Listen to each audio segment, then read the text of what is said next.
Présentement, ici dans l'entretoit, on voit l'isolation de la cellulose fibre grise soufflée. L'avantage avec la cellulose, facile à appliquer, ça va pas mal partout. Et un avantage pour nous, ça laisse des traces assez visibles si on a de l'eau. Donc moi je regarde premièrement sur mon isolation. On va regarder aussi sur la boiserie. Sous la trappe ici, on voit que la laine est tapée. Donc à cet endroit-là, forte chance qu'on ait de la pluie ou de la neige. Malheureusement, là, ces trappes-là, c'est pas les plus efficaces, c'est pas les plus sécuritaires. Moi, normalement, qu'on a un petit peu de neige avec du vent, c'est fréquent quand vous ouvrez la trappe l'hiver dans l'entretoit, vous allez voir, il y a un peu de neige qui est accumulée ici. Peut être une des hypothèses. On a suggéré tantôt système maximum, qui va être plus sécuritaire entre autres, va éviter ce phénomène aussi. Notre tuyau noir qu'on voit, c'est notre évent de plomberie. On ne voit pas de cerne autour, ce qui est une bonne chose.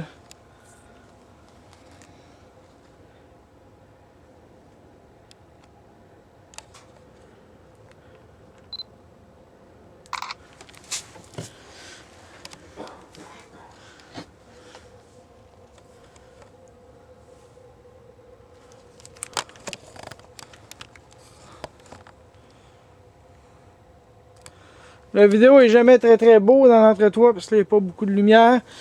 Je bouge comme ça avec la caméra, mais si on regarde, c'est l'isolation, la ventilation, les cernes, entre autres. Pour ce qui est de la ventilation, on voit que nos soffites sont dégagés, les cartons sont là. Les cartons vont éviter que l'isolation recouvre les soffites, ce qui est une bonne chose.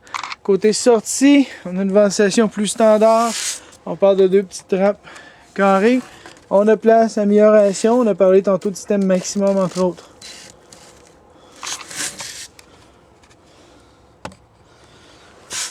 Regardez qu'est-ce qu'on a en dessous de notre isolation. Coupe vapeur, plastique.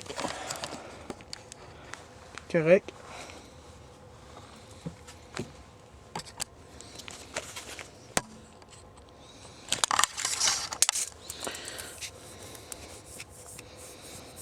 À peu près 8 pouces d'isolation qu'on voit. Okay. Regarde attentivement dans la pointe à l'avant ici, on voit présence de paille par terre sur la laine. Même chose ici. Donc on peut indiquer présence d'un nid. Vérifier avec les propriétaires ici pour l'historique. Nettoyer correctement.